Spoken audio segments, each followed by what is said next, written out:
Hello everyone and welcome to my channel and today I'll be reading Scaramouche Success in By Me. So let's get into it. Scaramouche had no idea why things were so bad as they were today. But they were a mess. And that's how it was. And it was not something that you could easily fix. But the problem is, it was alright until you had ruined it. And that's why things had been messed up so bad. And although it hurts him to admit, it was your fault. It was something he was mad about.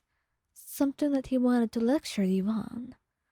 At first, he thought about 100 ways he could tell you that what you had done is wrong, that maybe you should have done things differently, that maybe you had made a huge mistake, and it was just about time you fixed it, or at least apologized and decided not to stick your nose where it doesn't belong. Perhaps he was being irrationally mad for something that could be fixed in the end. But it wouldn't have had to be if you didn't ruin it in the first place. And that's why he was so angry over this.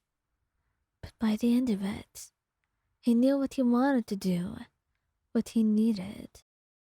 And what he needed in that moment was one thing: to talk to you, let it out, and know for sure that it was not going to happen again. Because he hated excuses, and he hated when things went wrong, and he just thought there was no reason for them to do so. Ryan, I need to talk to you. You were a little bit anxious. You knew you had broke that machine of his that he was working on. And maybe you were wrong, yes, but there wasn't anything that you could do about it. There was not a single thing that you had thought would break it so badly.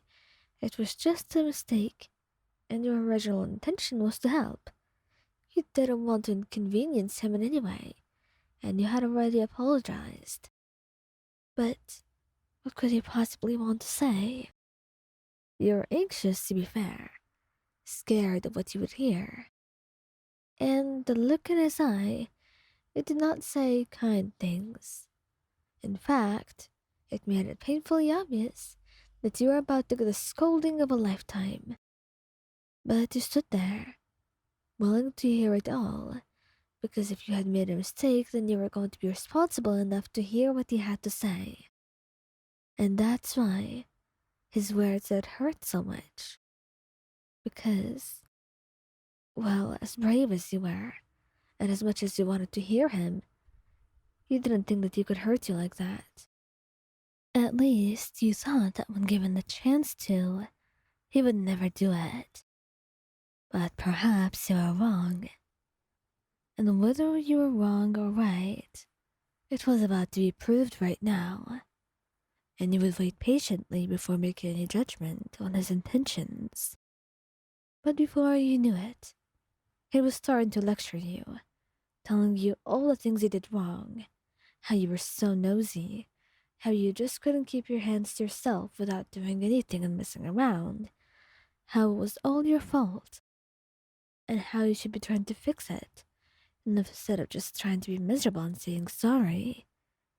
Well, there was a bit of hypocrisy in his words, not that you realized them, of course. But you just stood there, his words descending on you. And then, amidst one of them, was useless. He told you that you were useless, that the only thing you did was loiter around, be useless and do nothing but waste his time. And it hurts you, making tears spring to your eyes, as you cried, looking away. It's not like that.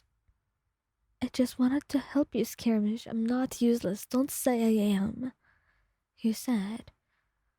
And he was a bit surprised, getting out of his trance and his thoughts that had jammed his head, and looked at you, truly looked at you in your eyes, and saw the hurt that he was causing you.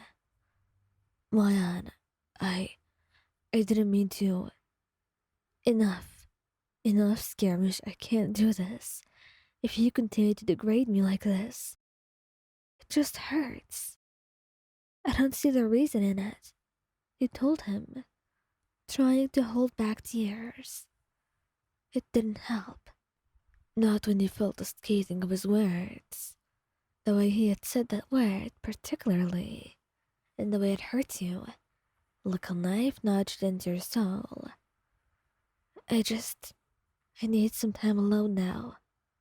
But, please, in the future, if I decide that there will be, don't talk to me like that again. But for now, I. I need to think. I can't spend another hour with you. Not while I'm like this. You told him, in the most patient, respectful way you could have, though you didn't have any obligation to be after what he had done, the words that he had said. And then, he let you leave, staring in absolute silence, speechless, because one, he had ruined nearly everything, and two, seeing you cry, it was something so different and so upsetting that it felt like someone was tearing his heart open from the inside out. And now he was just supposed to wait there for you to forgive him or to decide that you hate him. It felt like a cruel fate to just be stuck and be expected to do nothing in the end. And yet, he knew he was stuck. He knew there was nothing for him to do, and that anything you could have done would have been disrespectful, because after all, you had only requested to be alone, and that was a very small request from you, one that he should easily be able to grant. So he had kept quiet, and did his best to calm down. And after seeing as you were not back for a day or two, he had decided to get you something sweet and send a letter to where you stayed. It was sweet, telling you how much he missed you, how sorry he is, and how he desperately wants to be able to talk to you one more time. At least listen to him, give him a chance, and whatever judgments you make, it's your call, something that he will not be able to control or judge you upon. He knows whatever you do, it will be right and well deserved. But he hopes that you can spare him another minute of your day. Just one more minute, where you can hear your voice and see your eyes, and let his true feelings spell, and try to show you that he's willing to be changed, if only for you and your happiness.